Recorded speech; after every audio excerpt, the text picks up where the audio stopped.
Hello friends, यहाँ पर हमें कैम का एक एग्जांपल दिया गया है जिसके अंदर रोलर फॉलोवर का ऑफसेट दिया गया है। तो सभी डेटा हम पहले लेफ्ट हैंड साइड पर लिख लेते हैं। यहाँ पर हमें दिया गया है कि the follower moves upward with uniform velocity during 1/6 revolution of cam, यानी कि एंगल ऑफ राइज हमारा होगा θ1 = 1/6 × 360 यानी कि 60 डिग्री, और उसका मोशन भी हमें दिया गया है यूनिफॉर्म वेलोसिटी। तो ब्रैकेट में हम यूनिफॉर्म वेलोसिटी लिख देंगे। बाद में सेकंड सेंटेंस हमें दिया गया है follower travels during 1/12 revolution of cam, तो ये हमारा 30 डिग्री एंगल ऑफ रेस्ट हो जाएगा। बाद में थर्ड पॉइंट दिया गया है द फॉलोवर मूव्स डाउनवर्ड, यानी कि फॉलोवर नीचे आ रहा है तो एंगल ऑफ फॉल हमारा होगा 1/6 रिवोल्यूशन ऑफ कैम यानी कि 60 डिग्री।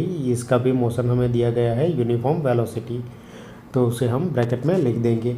बाकी के पीरियड के दरमियान फॉलोवर जो है वो ड्वेल यानी कि रेस्ट पीरियड में रहता है, तो एंगल ऑफ ड्वेल हमारा होगा θ4 = 360 माइनस ऊपर के सभी एंगल्स को प्लस करके हम 360 में से माइनस कर देंगे तो 210 डिग्री आ जाएगा। बाकी के जो भी डेटास है उसे हम राइट हैंड साइड पर इंडिकेट कर देते हैं। यहाँ पर हमें फर्स्ट सेंटेंस में दिया गया है कि रोलर का डायामीटर जो है वो 20 mm है। फिर लिफ्ट ऑफ फॉलोवर हमें दी गई है 50 mm।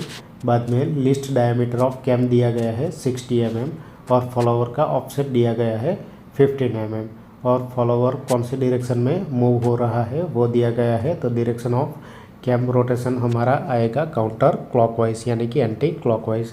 तो सबसे पहले हम टाइम डिस्प्लेसमेंट डायग्राम ड्रॉ करने के लिए एक्स एक्सिस ड्रॉ कर देंगे और वाई एक्सिस ड्रॉ कर देंगे। अब यहाँ पर हमें कैम एंगल्स को मार्किंग करने हैं, तो सबसे पहले हम ब्लॉक तैयार कर देते हैं। हमें लिफ्ट दी गई है 50 mm, तो यहाँ पर 50 mm की हाइट हम मार्क कर देंगे और बाद में यहाँ से ये दो लाइन खींच के ब्लॉक तैयार कर देंगे। हॉरिजॉन्टल डिस्टेंस हम 180 mm ले लेंगे, इसलिए यहाँ पर स्केल लिख देते हैं। एक्स एक्सिस एक्स एक्सिस पे 1 सेंटीमीटर यानी कि 10 mm = 20 डिग्री, तो हमारा 360 डिग्री के लिए 180 mm लंबी लाइन हो जाएगी। और वाई एक्सिस पर तो हमने फुल स्केल ही लिया है तो वो 50 mm की लाइन ही रहेगी। बाद में पहला एंगल हमें दिया गया है 60 डिग्री θ1, तो 60 का आधा करके यानी कि 30 mm पर एक लाइन खींच लेंगे। बाद में दूसरा एंगल जो है वो 30 डिग्री, तो 30 डिग्री का आधा करके यानी कि 15 mm पर दूसरी लाइन खींच लेंगे। बाद में तीसरा एंगल जो है वो 60 डिग्री है, तो उसका आधा यानी कि 30 करके हम यहाँ पर 30 mm पर लाइन खींच लेंगे। और बाकी का पीरियड जो है वो हमारा 12 पीरियड है 210 डिग्री, तो उसका आधा जितना भी होगा यानी कि हमारा हो जाएगा 105 डिग्री 105 mm। तो लास्ट में हमारा 105 mm जितना डिस्टेंस बाकी बचेगा। अभी यहाँ पर हम एंगल को इंडिकेट कर देते हैं नीचे की तरफ एक्सटेंशन लाइन देके। ये राइज θ1 है, ये रेस्ट θ2 है। बाद में हमारा फॉल एंगल आएगा θ3, बाद में ड्वेल एंगल आएगा θ4। ये हमारा कैम एंगल है।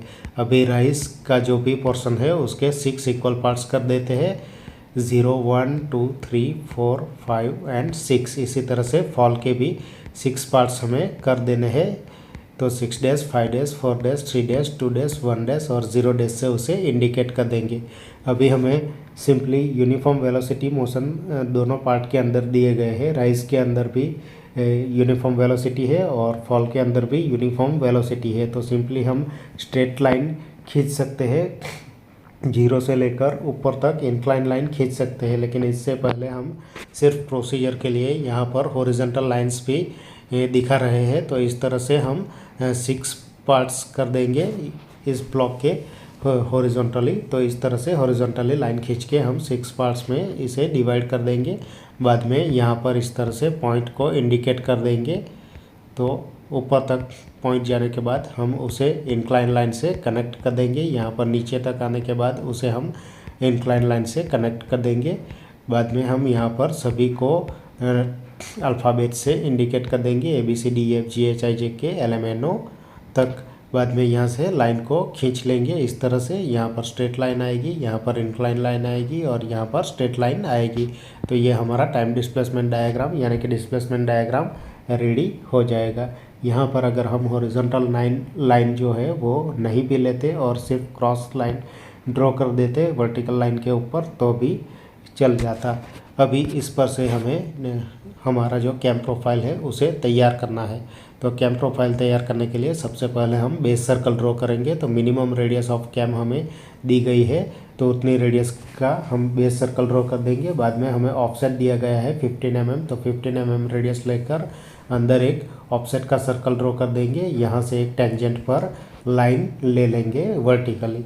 बाद में हमें क्या करना है, तो ऑफसेट का जो हमारा बेस सर्कल का रेडियस जितना भी है उसको हमें प्लस करना है रोलर के रेडियस के साथ। तो रोलर का डायमीटर हमें 20 दिया गया है और बेस सर्कल की रेडियस जो है वो 30 है।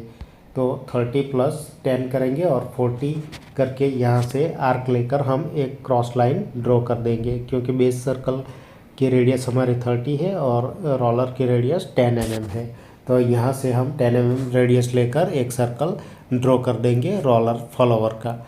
ऊपर रोलर फॉलोवर इस तरह से इंडिकेट कर देंगे, दोनों तरफ गाइड दिखा देंगे। बाद में यहाँ सेंटर में से पास होता हुआ हम एक पिच सर्कल ड्रॉ कर देंगे। हमें जो भी पार्ट्स करने हैं अभी इस पिच सर्कल पर ही करने हैं। जब भी रोलर फॉलोवर दिया गया हो तो इस पिच सर्कल पर हमें पार्ट्स करने होते हैं।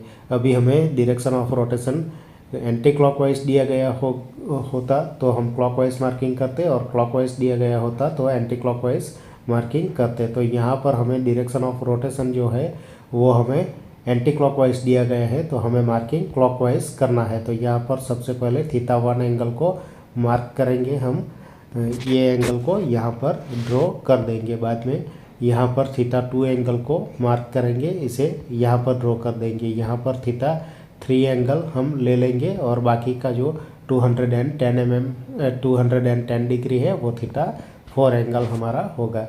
अभी हमें पार्ट्स करने हैं, तो θ1 और θ3 के इक्वल 6 पार्ट्स करने हैं।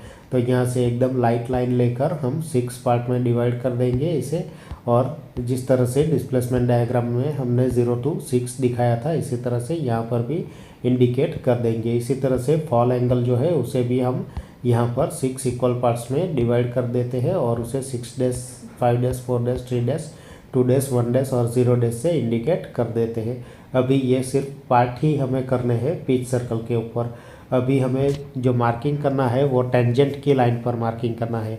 तो सभी पॉइंट में से हमें टेंजेंट ड्रॉ करने होते हैं। तो सबसे पहले 1 पर हम पेंसिल को रखेंगे, बाद में उसके साथ स्केल को टच करवाएंगे और स्केल को मूव करेंगे। जब भी हमारे स्केल ऑफसेट वाले सर्कल पर टच होगी तो हम टेंजेंट की लाइन ड्रॉ कर देंगे इस तरह से। इसी तरह से 2 पर पेंसिल रखेंगे और जब भी सर्कल टच करेगा ऑफसेट का स्केल के साथ तो वो लाइन ऊपर तक खींच लेंगे। इसी तरह से हमें 3, 4, 5 और 6 पॉइंट में से टेंजेंट ले लेने हैं।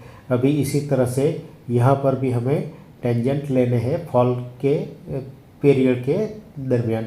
तो यहाँ पर हम 6 डैश में से, 5 डैश में से, 4 डैश में से, 3 डैश में से, 2 डैश में से, 1 डैश में से और 0 डैश में से इस तरह से टेंजेंट की लाइन खींच लेंगे। अभी जो भी हमें मार्किंग करना है इस टेंजेंट की लाइन पर ही करना है। तो डिस्प्लेसमेंट डायग्राम में से 1 से B तक का डिस्टेंस मेज़र करेंगे हम और यहाँ पर मार्किंग करेंगे। ये 1 से B तक का डिस्टेंस मेज़र करके B पॉइंट इंडिकेट कर देंगे। बाद में 2 से C तक का डिस्टेंस डिस्प्लेसमेंट डायग्राम में से मार्किंग करेंगे और C पॉइंट यहाँ पर इंडिकेट कर देंगे। इसी तरह से 3 से D तक का डिस्टेंस लेंगे, 4 से E तक का डिस्टेंस लेंगे और E पॉइंट दिखाएंगे। 5 से F तक का डिस्टेंस लेकर F इंडिकेट करेंगे। 6 से G तक का डिस्टेंस लेकर G इंडिकेट करेंगे। इसी तरह से हमारे फॉल पीरियड में जो भी डिस्टेंस है उसे हम यहाँ पर इंडिकेट करेंगे। 6 dash to H, 5 dash to I, बाद में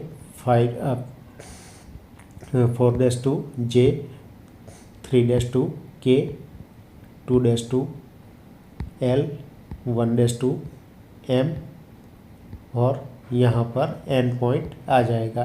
तो अभी ये भी जो पॉइंट्स हमें मिले हैं उसे डायरेक्टली जॉइंट नहीं करना है क्योंकि ये रोलर फॉलोअर है, तो इसमें हमें टेंजेंट रोलर का लेना होता है। तो ये जो भी पॉइंट्स हमें मिले हैं वो रोलर के पॉइंट मिले हैं। तो ये सभी पॉइंट को हमें सेंटर लेकर वहाँ से 10-10 mm रेडियस लेकर हमें सर्कल ड्रॉ करने होते हैं। तो सभी पॉइंट्स को लेकर हम बारी बारी एक एक सर्कल ड्रॉ कर देंगे। तो इस तरह से हमारे सर्कल हो जाएंगे। अभी इस सर्कल के टेंजेंट को हम ड्रॉ करेंगे। टेंजेंट यानी सर्कल, एक सर्कल को टच करके बाद में दूसरे सर्कल को टच करेगा हमारा कर्व, और फिर उसके बाद के सर्कल को टच करेगा।